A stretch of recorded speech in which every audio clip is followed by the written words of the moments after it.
Part 4, January 1979, Chapter 20. They came by night, came in their dark cars with their spotlights and their guns and their axes and pikes, came from the blackness with the great sound of motors, the long white arms of their spotlights snapping around the boulevard corner and clutching out at Cimarron Street. Robert Neville was sitting at the peephole when they came. He had put down a book and was sitting there watching idly when the beams splashed white across the bloodless vampire faces and they whirled with a gasp, their dark animal eyes staring at the blinding lights. Neville jumped back from the peephole, his heart thudding with the abrupt shock. For a moment, he stood there trembling in the dark room, unable to decide what to do. His throat contracted, and he heard the roar of the car motors even through the soundproofing on his house. He thought of the pistols in his bureau, the submachine gun on his workbench, thought of defending his house against them. Then he pressed his fingers in until the nails dug at his palms. No, he made his decision. He'd worked it out carefully through the past months. He would not fight. With a heavy, sinking sensation in the pit of his stomach, he stepped back to the peephole and looked out. The street was a scene of rushing, violent action illuminated by the bald glare of the spotlights. Men rushed at men, the sound of running boots covered the pavement. Then a shot rang out, echoing hollowly. More shots. Two male vampires went thrashing down onto their sides. 4 men grabbed them by the arms and jerked them up while 2 other men drove the glittering lance points of their pikes into the vampires' chests. Neville's face twitched as screams filled the night. He felt his chest shuddering with labored breath as he watched from his house. The dark-suited men knew exactly what they were doing. There were about 7 vampires visible, 6 men and a woman. The men surrounded the 7, held their flailing arms, and drove razor-tipped pikes deep into their bodies. Blood spouted out of the dark pavement, and the vampires perished one by one. Neville felt himself shivering more and more. Is this the new society? The words flashed across his mind. He tried to believe that the men were forced into what they were doing, but shock brought terrible doubt. Did they have to do it like this, with such a black and brutal slaughtering? Why did they slay with the alarm by night, when by day the vampires could be dispatched in peace? Robert Neville felt tight fists shaking at his sides. He didn't like the looks of them. He didn't like the methodical butchery. They were more like gangsters than men forced into a situation. There were looks of vicious triumph on their faces, white and stark in the spotlights. Their faces were cruel and emotionless. Suddenly, Neville felt himself shudder violently, remembering. Where was Ben Cortman? His eyes fled over the street, but he couldn't see Cortman. He pressed against the peephole and looked up and down the street. He didn't want them to get Cortman, he realized. Didn't want them to destroy Cortman like that. With a sense of inward shock, he could not analyze in the rush of the moment. He realized that he felt more deeply toward the vampires than he did toward their executioners. Now, the 7 vampires lay crumpled and still in their pools of stolen blood. The spotlights were moving around the street, flaying open the night. Neville turned his head away as the brilliant glare blazed across the front of his house. Then the spotlight had turned about, and he looked again.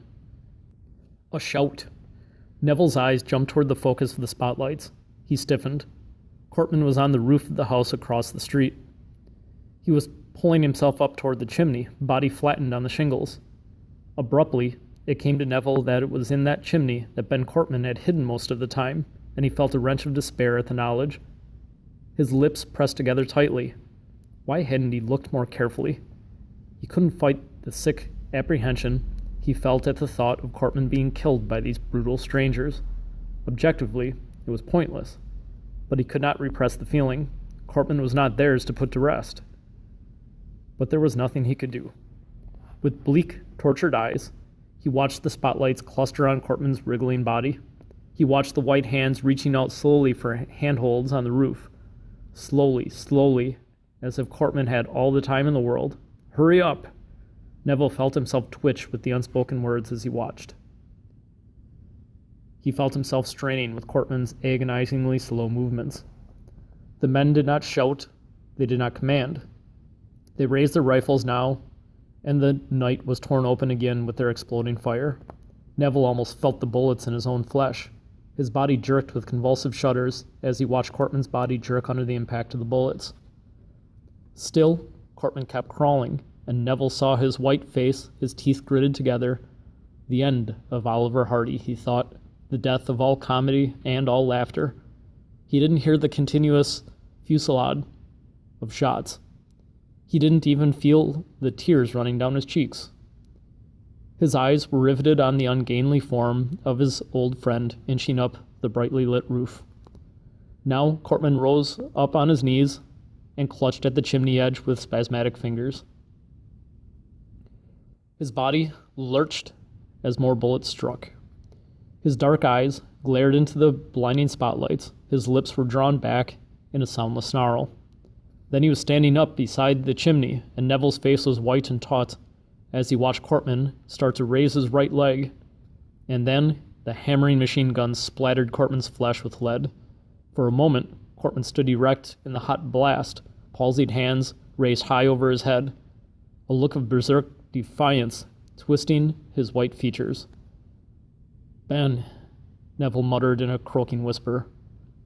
Ben Cortman's body folded, slumped forward, fell. It slid and rolled slowly down the shingled incline, then dropped into space.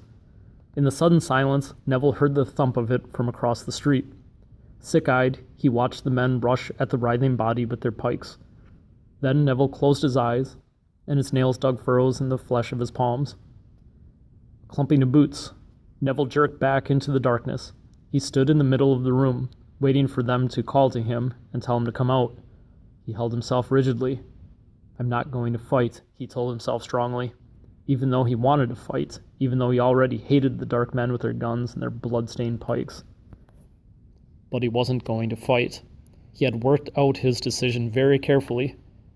They were doing what they had to do, albeit with unnecessary violence and seeming relish.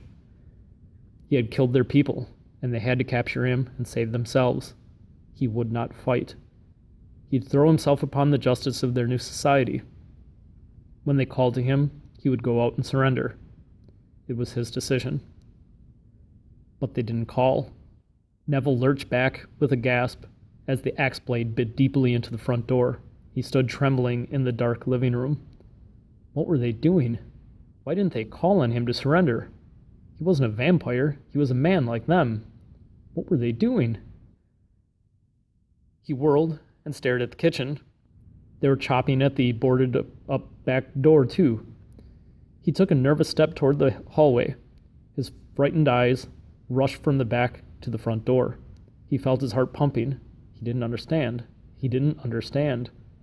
With a grunt of shocked surprise, he jumped into the hall as the enclosed house rang with the gun explosion. The men were shooting away the lock on the front door. Another reverberating shot made his ears ring. And suddenly, he knew they weren't going to take him to their courts, to their justice. They were going to exterminate him. With a frightened murmur, he ran into the bedroom. His hands fumbled in the bureau drawer. He straightened up on trembling legs, the guns in his hands. But what if they were going to take him prisoner? He'd only judged by the fact that they hadn't called on him to come out. There were no lights in the house. Maybe they thought he was already gone. He stood shivering in the darkness of the bedroom, not knowing what to do, mutters of terror filling his throat. Why hadn't he left? Why hadn't he listened to her and left? Fool. One of his guns fell from nerveless fingers as the front door was crushed in. Heavy feet thudded into the living room, and Robert Neville shuffled back across the floor, his remaining pistol held out with rigid, blood-drained fingers. They weren't going to kill him without a fight. He gasped as he collided with a bench. He stood there tautly. In the front room, a man said something he couldn't understand. Then flashlight beams shone into the hall. Neville caught his breath. He felt the room spinning around him. So this is the end. It was the only thing he could think. So this is the end. Heavy shoes thumped in the hall. Neville's fingers tightened still more on the pistol, and his eyes stared with wild fright at the doorway. 2 men came in. Their white beams played around the room, struck his face.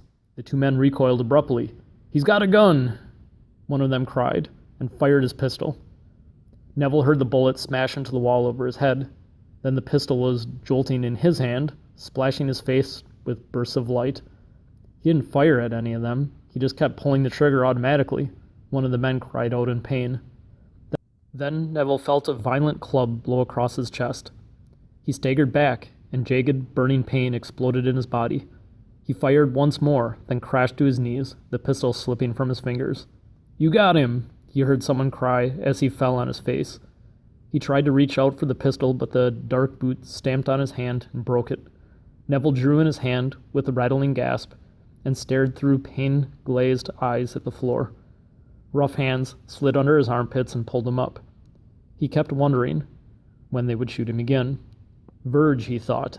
"Verge. I'm coming with you now." The pain in his chest was like molten lead poured over him from a great height. He felt and heard his boot tips scraping over the floor and waited for death. "I want to die in my own house," he thought. He struggled feebly, but they didn't stop. Hot pain raked saw-toothed nails through his chest as they dragged him through the front room.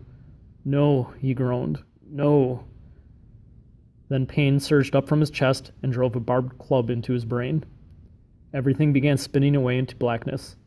"Verge," he muttered in a hoarse whisper. And the dark men dragged his lifeless body from the house, into the night, into the world that was theirs and no longer his.